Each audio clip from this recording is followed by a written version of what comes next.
Shri Venkateswara gold తాకట్టులో ఉన్న మీ బంగారాన్ని విడిపించి కొనబడును.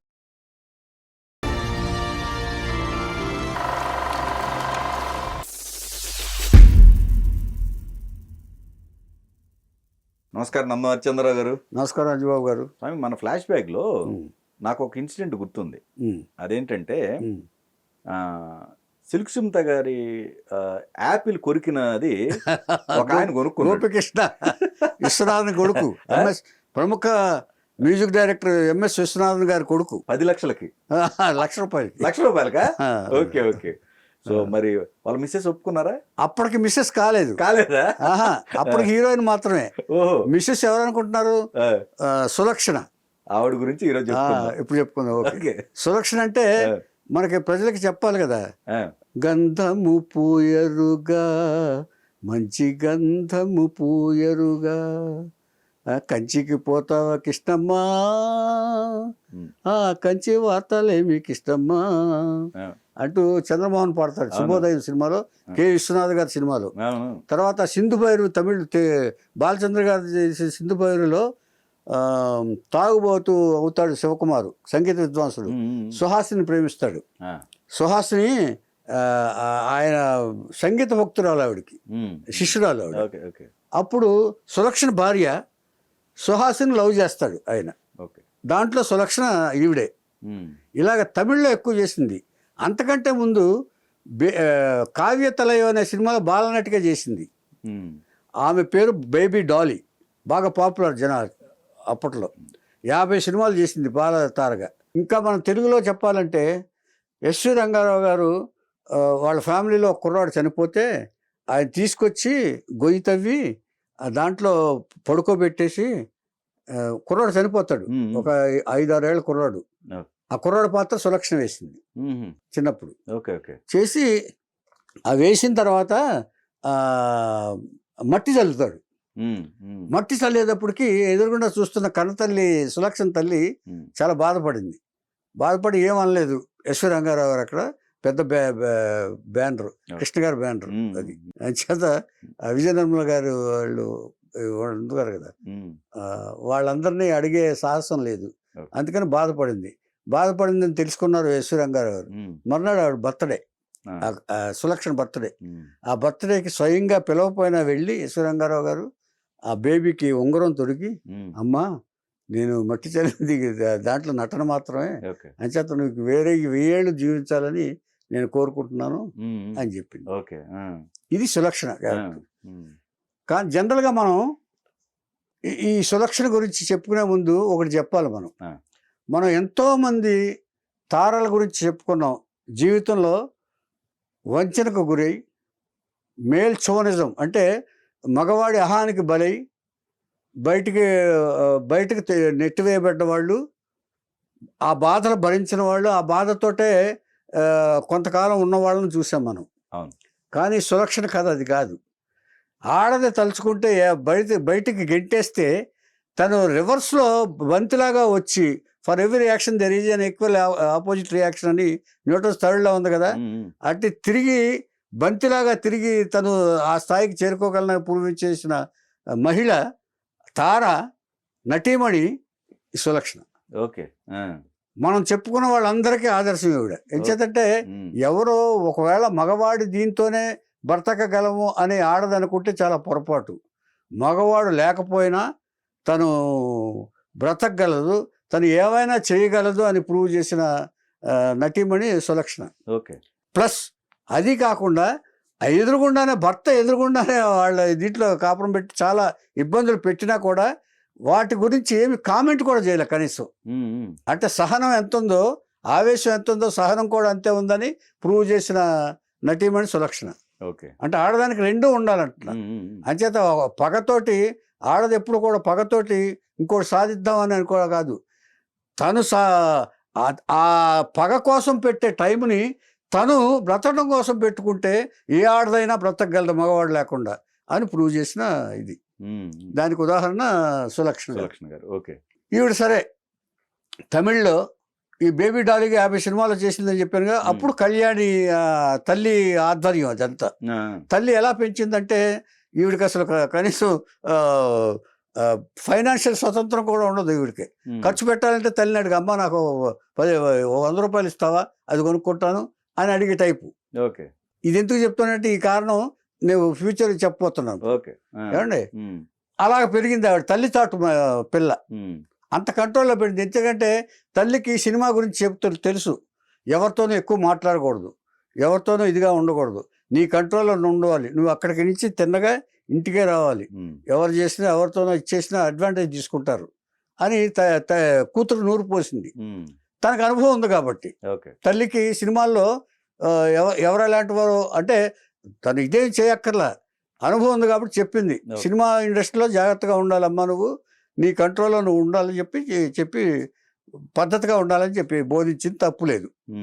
ఈవిడ తెలుగు సినిమాల్లో 4-5 చేసింది తప్ప అది పెద్ద గుర్తింపు ఉన్న సినిమాలు కావు. గుర్తింపు ఉన్నదల్లా కె. విశ్వనాథ్ గారి సినిమానే. ఏమండి, ఇది అయిన తర్వాత ఆ తర్వాత బాలచంద్ర గారి సినిమా తెలుగులో డబ్ అయింది, అది సింధు భైరవి. ఆ తర్వాత తమిళ్లో మాత్రం ఒక్క ఎంజీఆర్తో తప్ప, ఎంజీఆర్తో నటించాలనుకుంది, అది కుదరలేదు. కానీ ఆవిడకి తెలుసు, ఎంజీఆర్కి కూడా తెలుసు అది నటించాలనుకుందని. మొత్తం అందరితో నటించింది ఈవిడ. దాదాపుగా జయశంకర్, శివాజీ, రజనీ, కమల్ హాసన్ మొత్తం అందరితోటి సులక్షణ చేసింది. మొత్తం హీరోలు అందరితోటి చేసింది మొత్తం ఆ టైంలో. ఏమండి, అయిన తర్వాత ఇట్లా ఉంటున్న టైంలో ఎంఎస్ విశ్వనాథ్ గారి కొడుకుల్లో ఒకడు గోపికృష్ణ, అతను డైరెక్టర్, సినిమా డైరెక్టర్. అతను సినిమాల్లో చేస్తూ సిల్క్ స్మిత్ తోటి పోలీస్ అనే సినిమా తీస్తున్నాడు. సిల్క్ స్మిత్ గురించి చెప్పుకున్నాము మనం. ఏమండి, ఆవిడ రజనీ, కమల్ వీళ్ళందరితోటి పోటీ గెలిచింది ఆవిడ కూడా. ఎవరైతే అవమానించారో అందరినీ తన వైపు తిప్పుకున్న నటి సిల్క్ స్మిత. ఇచ్చేదంటే ఆవిడంత ఇదిగా చూశారు, చీపుగా అప్పుడు. అలాగే ఇప్పుడు గోపికృష్ణ పోలీస్ అనే సిల్క్ స్మిత అంటే అంత క్రేజ్, ఇతనికి కూడా క్రేజే గోపికృష్ణ కూడా.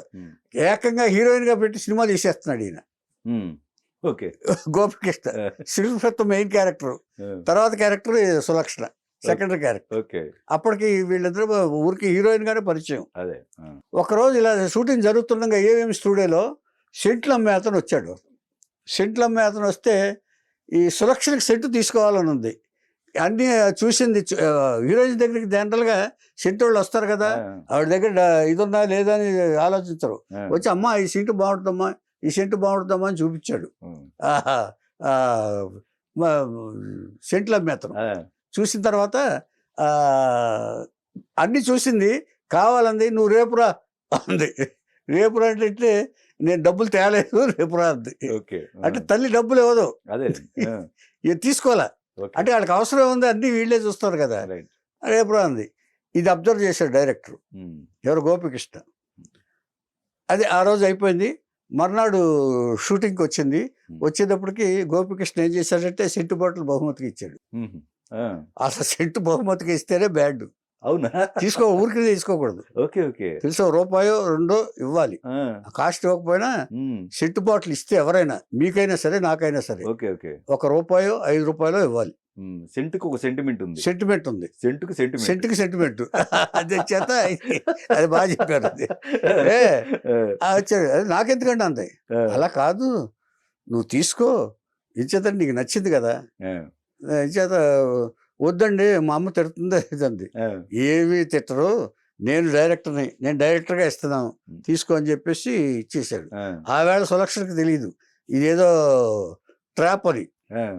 ఇచ్చేదంటే సెంట్ ఇచ్చాడు అంటే ఏదో విషయం ఉండవు, లేకపోతే ఎందుకు ఇస్తాడు ఇంట్రెస్ట్గా. అలాగే at the same time Smitha పట్ల కూడా అతను అలాగే బిహేవ్ చేశాడు. స్మిత యాపిల్ కొరికి వేలం వేస్తే ఇతను ఎక్కువ డబ్బులు పెట్టి పాడుకున్నాడు. స్మిత అంటే అంత అభిమానం, క్రేజీ. అందుకే హీరోయిన్ గా సినిమా తీస్తున్నాడు. ఏమండి, ఇలా 2 సినిమాల్లో చేసింది గోపికృష్ణ డైరెక్షన్ లో సులక్షణ. ఈ సినిమా అయిపోయింది. ఈ సినిమా అయితే మళ్ళీ రెండో సినిమాలో కూడా సులక్షణ పెట్టుకుని తీసుకున్నారు. అప్పుడు ఇతను ప్రపోజ్ చేశాడు ఒక సినిమా, ఈ సినిమా అప్పుడు ఒప్పుకోకపోతే సెకండ్ సినిమాలో మళ్ళీ ప్రపోజ్ చేశాడు. ప్రపోజ్ చేస్తే తల్లితో చెప్తే తల్లి ఒప్పుకోవాలి అసలు. అటేమో ఎంఎస్ విశ్వనాథ్ గారు ఒప్పుకోవాలి. ఈవిడేమందంటే ఎంఎస్ విశ్వనాథ్ గారిని రమ్మని నేను మాట్లాడతానంది. ఆ, ఈవిడ తల్లి. ఆ, వాళ్ళు రావాలి కదా పెద్దోళ్ళు, మీరు అనేసుకుంటే ఎట్లా ఉమ్, అంది. ఉమ్, అతను రాకపోతే వాళ్ళు రారు, మా డాడీ రారు, మా నాన్నగారు రారు ఆయన అని గోపికృష్ణ చెప్పాడు. ఉమ్, మరి ఎలాగా ఈ పెళ్లి జరగదండి. అలా కాదు, మనం చేసేసుకుందాం. ఇంతకీ ఈ పెద్దవాళ్ళు ఏంటంటే 1 నెల 2 నెలలు స్టబర్న్గా ఉంటారు. ఆ తర్వాత చచ్చినట్టు మీ అమ్మేమో నిన్ను వదులుకోదు, మా నాన్నేమో నన్ను వదులుకోడు. ఉమ్, ఇది సైకాలజీ, ఉమ్, వాళ్ళ వీక్నెస్, తల్లిదండ్రుల్లో ఉన్న వీక్నెస్ ఇది. అంచేత మనం పెళ్లి చేసేసుకుందాం ఉమ్, అని చెప్పేసి ఒప్పించాడు ఆయన. ఓకే. ఒప్పించి పెళ్లి చేసేసుకున్నారు. బయటికి వెళ్ళిపోయారు, బయట కాపురం పెట్టేశారు. ఉమ్, కాపురం పెట్టేసిన తర్వాత వీళ్ళు ఏమైతే అనుకున్నారో డైరెక్ట్ బయట కదా, ఏమైతే అనుకున్నారో అలాగే 2 నెలల తర్వాత ఇద్దరు కాంప్రమైజ్ అయ్యారు, మాట్లాడుకుని ఇద్దరిని యాక్సెప్ట్ చేశారు. యాక్సెప్ట్ చేసిన తర్వాత ఎంఎస్ విశ్వనాథ్ గారి ఇంట్లో కాపురం పెట్టారు. ఓకే. కాపురం పెట్టిన తర్వాత 3 పిల్లలు పుట్టారు. అంటే నేను టోటల్గా చెప్పేస్తున్నాను, Okay. 3 పిల్లలు పుట్టేశారు. ఉమ్, 3 పిల్లలు పుట్టిన తర్వాత ఇక అట్రాక్షన్ తగ్గిపోయింది భార్య మీద. ఉమ్, ఒక 5-6 సంవత్సరాలు పోతే ఏమవుద్దంటారు, ఒక సూత్రం తెలుసా మీకు? ఉమ్, భార్య మీద వేర్కి వచ్చేస్తట 5 సంవత్సరాలు పోయిన తర్వాత, ఉమ్, దృష్టి మారిపోద్దట. ఉమ్, 5 years కి. 5 7 ఉంది అనుకుంటా. ఆహా, 5 years 7 years 7 అని నాకు తెలిసి, ఓకే. మీకు తెలిస్తే 5. ఓకే. ఉమ్, ఉమ్, ఏదో కొన్ని ఏళ్ల తర్వాత, కొన్నేళ్ళు కాపురం చేసిన తర్వాత ఈ ఎంత ప్రేమగా చూసుకున్నవాడైనా సరే కొంత పక్కదారి దొక్కుతాడంట, ఉమ్, పక్కదారి మీదకి వెళ్తుందట. లేదా విరక్తి వచ్చి మాట్లాడకుండా, మాట్లాడడం తగ్గిస్తాడంట. ఉమ్, అంటే బస్సులో ఉన్న ఎఫెక్షన్ మొత్తం తగ్గిపోతూ వచ్చి డౌన్లోడ్ ఇది వచ్చేస్తంట ఆడికి, మ్యాప్లో డౌన్ వచ్చేస్తాడు. అలాగైంది. అలాగా క్లాష్ వచ్చింది. ఉమ్, క్లాష్ వచ్చేటప్పటికి ఇప్పుడు ఎవరో ఇటు తల్లితోనూ చెప్పుకోలేదు. ఉమ్, ఈవిడ కొంచెం స్వాభిమానం ఎక్కువ సులక్షణకి. ఓకే. ఆ, ఆ, ఇంచేదంటే అంత పద్ధతిగానే పెరిగింది ఆవిడ. ఉమ్, తల్లితో చెప్పుకోదు. ఉమ్, చెప్పుకోలేదంటే అప్పుడు ఏం చెప్పిందంటే, ఉమ్, నేను బయటికి వెళ్ళిపోతే నీ పరువే పోతుంది, ఆ. ఇటు నాతో పాటు నీ పరువు కూడా పోతుంది, ఉమ్, అంచేత నన్ను బయటికి తరిమేశారని, అంచేత ఇంట్లోనే సెపరేట్గా ఉంటాను అన్నాడు. ఓకే. అని ప్రపోజల్ పెట్టింది ఆ, ఈవిడ. ఉమ్, పిల్లలతోటి ఇంట్లోనే ఉంటాను, పిల్లలతోటి నేను వెళ్తే బయటికి బాగోదు ఉమ్, అని చెప్పి సులక్షణ చెప్పింది. ఉమ్, చెప్పిన తర్వాత ఎంఎస్ విశ్వనాథ్ ఒప్పుకోలేదు. ఉమ్, నువ్వు వాడి భారీగా ఉంటే ఇక్కడ ఉండు, ఉమ్, లేకపోతే నువ్వు ఉండటానికి వీల్లేదు అని అనకుండా నువ్వు భారీగానే ఉండాలి ఇక్కడ ఇంట్లో ఉంటే, ఉమ్, అది కండిషను అని ఓకే. చెప్పాడు. ఆ, ఆ తర్వాత అది భరించలేకపోయింది భర్త. ఇది వ్యంగ్యంగా మాట్లాడడం, వెకిలిగా మాట్లాడడం. ఉమ్, ఎప్పుడైనా సరే ఇది ఒక అదే మనం దీంట్లో చెప్పుకున్నాం కదా, నిన్న శాంతిప్రియ దాంట్లో చెప్పుకున్నాం. ఉమ్, దాంట్లో ఉమ్, ఒక ఎపిసోడ్లో ఓకే. ఓకే. ఏం చెప్పుకున్నాం అంటే, కెరీర్ అంటూ వదిలిపెట్టకూడదంట పెళ్ళైనా అవును, కూడా నటీమణి. అవును. ఇప్పుడు ఆవిడ వదిలిపెట్టే ఇబ్బంది పడ్డారు. ఇబ్బంది పడ్డారు. కరెక్ట్. అలాగే ఈవిడికి కూడా ఆ, ఆ వాల్యూ లేదు. ఇప్పుడు ఓకే. ఓకే. సినిమాలు లేవు, ఆ, సినిమా నటించట్లేదు, ఉమ్, చేతిలో డబ్బులు లేవు, ఆ, భర్త మీద ఆధారం, ఓకే. ఫ్యామిలీ గౌరవప్రదమైన కుటుంబం, ఉమ్, ఇటు తన తల్లి బాధపడుతుంది, అంచేత బయటకు వచ్చేసింది. ఉమ్, అలా ఉండడు. ఆయన ఒప్పుకోవట్లేదు కదా, ఉమ్, మరి ఆ ఒప్పుకోకుండా ఇప్పుడు భర్త ఇది లేకుండా, ప్రేమ లేకుండా ఇంట్లో ఎలా ఉంటుంది ఆడది? అవును. ఏది కావాలన్నా భర్తను అడగాలి, ఏది కావాలన్నా వాళ్ళు చూడాలి. వాడు నిర్లక్ష్యంగా చాలా కేర్లెస్గా చూస్తున్నారు ఈ అమ్మాయిని. ఉమ్, ఎలా భరించగలదు ఒక ఇండివిజువల్గా పెరిగిన అమ్మాయి? Correct. దాదాపుగా 300 పిక్చర్లు 350 పిక్చర్లు యాక్ట్ చేసిన అమ్మాయి ఇదిగా ఎలా ఉంటుందండి? ఉమ్, ఉండదు. ఉమ్, అందుకని ఆవిడ బయటకు వచ్చేసింది. ఆ, బయటకు వచ్చి తనకున్న దీంట్లో ఇచ్చేసి ఇల్లు కోసం చూసింది. ఇల్లు కోసం చూస్తే ఎవరు ఇల్లు ఉమ్, ఇవ్వద్దని వీళ్ళు ప్రచారం చేశారు. ఓకే. ఎవరికి ఇల్లు ఇవ్వడానికి వీల్లేదన్నట్టుగా ఉమ్, బయటకు వచ్చేస్తారు. సినిమా నటులు అవును, ఆ, వచ్చేసింది. ఆ, సరే, ఒక అతను ధైర్యం చేసి ఇల్లు ఇచ్చాడు. ఓకే. ఇల్లు ఇచ్చిన తర్వాత ఆ భర్త వచ్చేసి, అంటే ఎంత సాడిస్టో చూడండి. ఉమ్, ఉమ్, భర్త వచ్చేసి, ఏంటి ఆవిడకి ఇల్లు ఇచ్చావేంటి, మీ ఇద్దరికి కనెక్షన్ ఏంటి అని అడిగాడు. ఉమ్, మీ ఇద్దరు కనెక్షన్ ఏంటి అంటే, మీ ఇద్దరు ఒకటేయారా అన్నాడు. ఆ ఒకటే ఏంటంటే అప్పుడు అన్నాడు అతను. అవునరు. అవునరు అంటే కావాలని కాదు, అదే అదే అదే. అతను శాడిజానికి కోపం వచ్చింది ఉమ్, ఉమ్, ఉమ్, అని. నా ఇష్టం వచ్చినంత కాలం ఆవిడ ఉంటుంది ఇక్కడ ఈ ఊళ్ళో, ఉమ్, ఈ ఇల్లు ఆవిడదే, ఉమ్, నువ్వేం చేసుకుంటావు చేసుకోపో అన్నాడు గోపికృష్ణ. ఉమ్, ఆ తర్వాత అతను ఇదే అమ్మా తల్లి నేను అలా అన్నానని ఏమనుకోవక్కమ్మా, ఉమ్, మీ ఆయన ఇలాగా ఇచ్చేశాడు కాబట్టి నన్ను క్షమించు, ఉమ్, నా మనసులో ఏ ఉద్దేశం లేదమ్మా, నీకు ఎంత కాలం కావాలంటే అంత నువ్వు ఉండమ్మా, ఉమ్. మీ ఆయనకి లెక్క చేసేది లేదు. చాలా మందిని బెదిరించాడు ఆయన ఇంటికి వెళ్తే, అదే ఇంటి ఇల్లు ఇవ్వద్దని. ఇవ్వద్దని అదే బెదిరించాడు. ఒకటి జాయిన్ అయితే కూడా వాళ్ళని ఇచ్చేసి బ్లాక్మెయిల్ చేసి ఈ అంతు చూస్తానని చెప్పి పంపించేశాడు. చివరికి ఇల్లు దొరికింది. ఓకే. ఇల్లు దొరికిన తర్వాత ఈయన నిలబడ్డాడు పాపం. ఈయన అంటే ఒక మంచి వ్యక్తి దొరుకుతాడు జీవితంలో, ఎవరొకరు దొరుకుతారు కదా, అవునవును. అంచేత అలాగ దొరికాడు ఆయన. దొరికితే ఆయన ధైర్యంగా నిలబడ్డాడు, భర్తని వార్నింగ్ ఇచ్చేసాడు, ఇంకెప్పుడు నువ్వు ఇంటికి రాబాకని. అమ్మా నువ్వు ఈ ఇంట్లో ఎంతకాలం ఉంటే అంతకాలం ఉండు, ఉన్న తర్వాత నీకు కావాలంటే నీకు ఎప్పుడైనా డబ్బులు వస్తే ఇల్లు కూడా నీకే ఇచ్చేస్తాను, నేను అమ్మేస్తాను అన్నాడు ఆయన. అంత గొప్పవాడు, ఆయనకో నమస్కారం. ఏమండి, ఇది అయిన తర్వాత ఇక ఉన్నదాన్ని పిల్లల్ని పెంచడానికి ఎన్ని ఇబ్బందులు పడిందంటే, ఒక బిడ్డ చంటి పిల్ల పాలకి, వాళ్ళు తీసుకోవాలా పిల్లల్ని, ఎవరు తీసుకోవాలి, తల్లి దగ్గరికి వెళ్ళా, తల్లి రమ్మని రాలా, తను ఎలాగైనా సాధించాలి అని ఉన్న నగలు ఏవో ఉన్న కొంత సేవింగ్స్ ఏదో ఉంటుంది కదా, అదొకే. అంటే నేను చిన్నపిల్లలు విశ్వనాథ్ గారు తీసుకోవాలి అసలు, ఈవిడే అక్కర్లేదు అన్నప్పుడు పిల్లలు ఎందుకు, వాళ్ళ ఇది అంతేనండి. ఆ తర్వాత ఎంఎస్ విశ్వనాథ్ గారికి సిల్క్ స్మిత్ కి ఒక ఇన్సిడెంట్ ఉంది, చెప్తాను నేను తర్వాత లాస్ట్ లో చెప్తాను. ఏమండి, ఇది అయిన తర్వాత ఇక అన్నీ అయిపోయినాయి, నగలన్నీ అయిపోయినాయి, డబ్బులు అయిపోయినాయి, ఏం చేయాలో తెలియదు. పిల్లాడికి పాలు లేవు, ముగ్గురు మగపిల్లలే, పిల్లాడికి పాలు లేవు. పాలు లేకపోతే అప్పుడు ఒక ముక్కు పొడకు మిగిలింది, ముక్కు పొడకు తీసి అమ్మేసి డబ్బులు తెచ్చి పిల్లాడికి పాలు పెట్టి. ఇప్పుడు చిన్న పిల్లడు ఒకరు, ఎంత ఇద్దరు పిల్లలు, అదే ఇంత వయసు 5-6 సంవత్సరాలు 7 సంవత్సరాలు అట్లా, ఆ రేంజ్ లో. ఏమండి, ఇక లాభం లేదని చెప్పేసి తన యొక్క ప్రయత్నాలు ప్రారంభించింది. టీవీ సీరియల్లో ఒకటి కొన్ని సంవత్సరాలకు సరిపడా వచ్చింది TV serial, long serial, mega serial, daily serial mega serial అవకాశం వచ్చింది. ఇక దాంతో కొంచెం సర్వైవల్ అయింది. సర్వైవల్ అలా కొన్ని సంవత్సరాల పాటు అలా సీరియల్ చేస్తూ చేస్తూ చేస్తూ పిల్లల్ని రైజప్ చేసింది. ఎలా చదివించిందంటే, ఒకళ్ళు పెద్ద ఎడ్యుకేషన్ చదివించింది. పెద్ద ఎడ్యుకేషన్ అయితే ఒకళ్ళేమో షిప్ కెప్టెన్, ఒకళ్ళేమో ఎయిర్ ఫోర్స్ ఇంజనీర్, ఒకళ్ళేమో డిగ్రీ ఏదో చదువుతున్నారు అప్పటికి నాకు తెలిసిన నాటికి. ఏమండి, ఇలా అయిన తర్వాత వీళ్ళకి పెళ్లిళ్ళు చేస్తూ వాళ్ళు ఆ షిప్ కెప్టెన్ ఇది ఉద్యోగాలు వచ్చేది కదా, వాళ్ళు ఒక పెద్ద ఇల్లు కొని తల్లిని కూర్చోబెట్టారు. ఇన్ని బాధలు పడింది ఆవిడ. ఒక పెద్ద ఇల్లు కొని తల్లిని కూర్చోబెట్టారు. కూర్చోబెట్టి ఏం చేసిందంటే, వాళ్ళకి పెళ్లిళ్ళు కుదిరినాయి.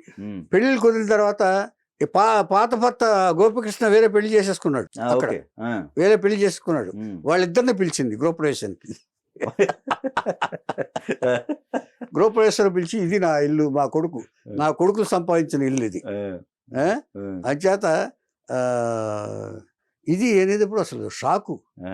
ఏంటమ్మా నువ్వు, ఆ భారీ షాకు. ఎవరో గోపికృష్ణ రెండో పెళ్లి చేసుకున్నాడు, ఇంత మంచి అమ్మాయిని ఎలా వదులుకున్నాడు అండి ఈయన అని అసలు ఆ అర్థం కాలేదని చెప్పింది ఆవిడ.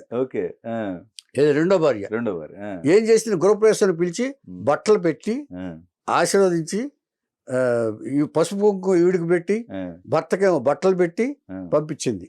దిస్ ఇస్ మై ఇది అని వాళ్ళకే షాకింగ్ ఇచ్చే. వాళ్ళకే తర్వాత పెళ్ళిళ్ళకి మరి నేను నా పెళ్ళిళ్ళ కంటే తండ్రి అడుగుతారు కదా, మరి నువ్వే కదా తండ్రివి, అంచేత నువ్వు వచ్చి నిలబడతావా, లేకపోతే వేరే వాళ్ళని వచ్చి నా పక్కన నిలబెట్టుకోనా, అప్పుడు నీకే అవమానం, నాకేం అవమానం లేదు. ఏం చేద్దంటే, తండ్రిని నేను చూపెడతాను, ఎవరికి తెలియదు కాబట్టి నేను ఎవరో ఒకరు నుంచోబెట్టేసి చేసేస్తాను అంటే, ఇక నీకు ఇది గనక నేను పెళ్లి చేసేసానంటే నీకు ఏ అధికారం ఉండదు ఇక పిల్లల మీద, కనీసం ఆ భావనలో కూడా నువ్వు తీసేయాల్సి వస్తుంది అని చెప్పి వార్నింగ్ ఇచ్చింది. వచ్చి తను నిలబడి పెళ్లిళ్ళు చేసి ఇచ్చేసాడు. చేసిన తర్వాత ఇప్పుడు ఆవిడ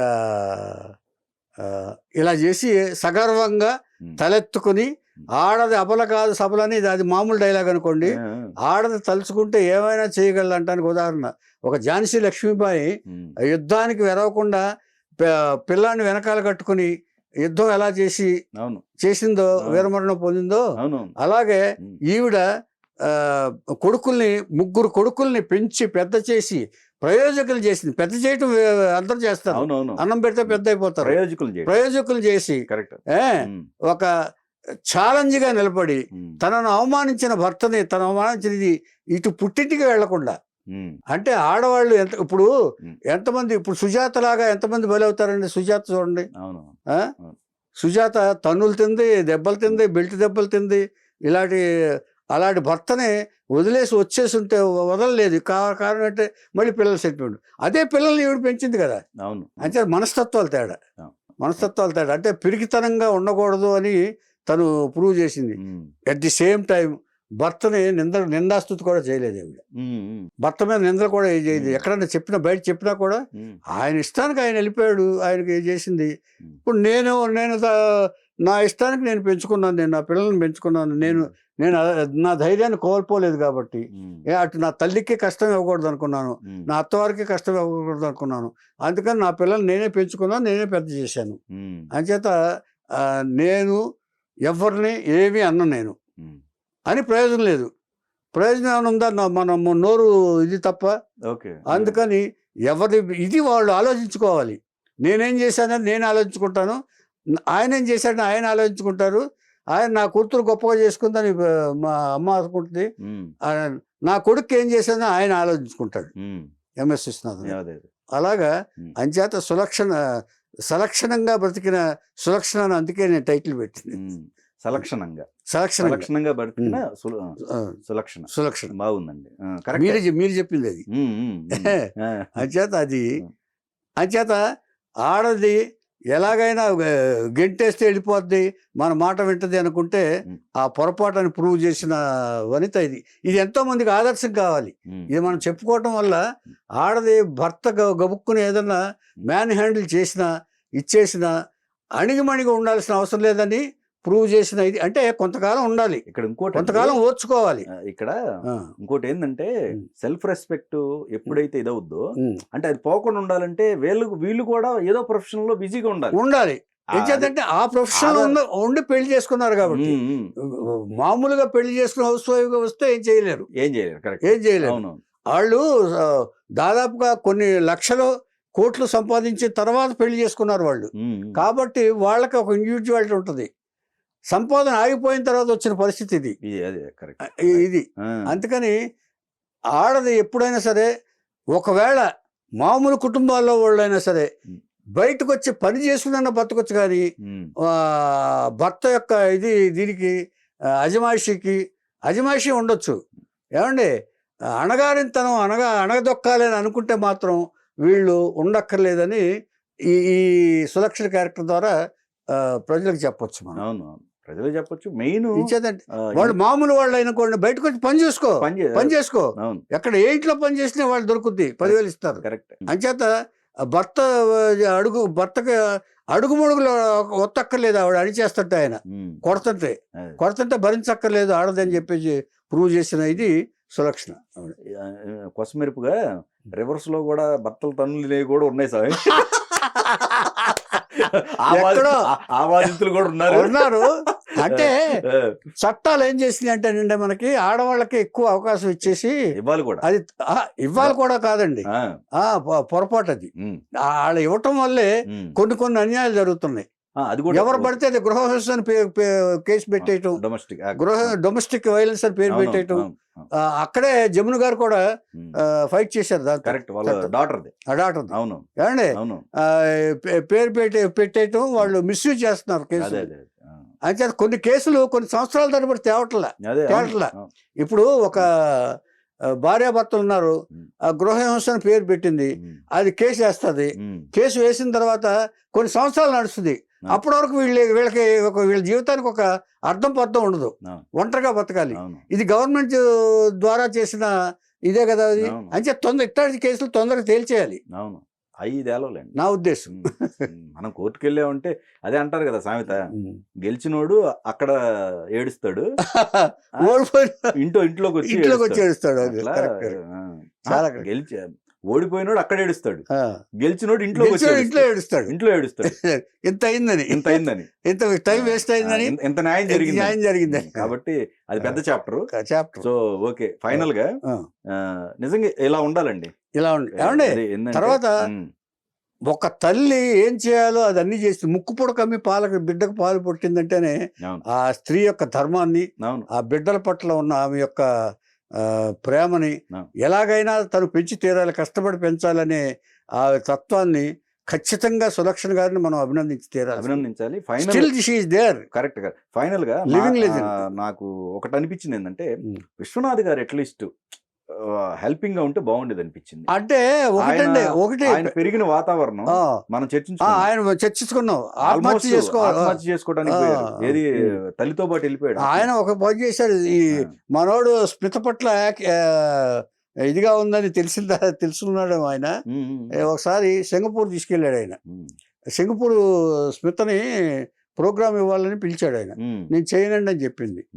వద్దులే, నువ్వు పోనీ అపియరెన్స్ ఇస్తే చాలని చెప్పి తీసుకెళ్ళాడు. డాన్స్ చేయమన్నాడు ఆయన ఒక ప్రోగ్రామ్ కి. ఈయన ప్రోగ్రామ్ ఏదో ఉంటే స్మితను పిలిచాడు. పిలిస్తే నేను చేయనండి అక్కడ అని చెప్పి రిజెక్ట్ చేసింది.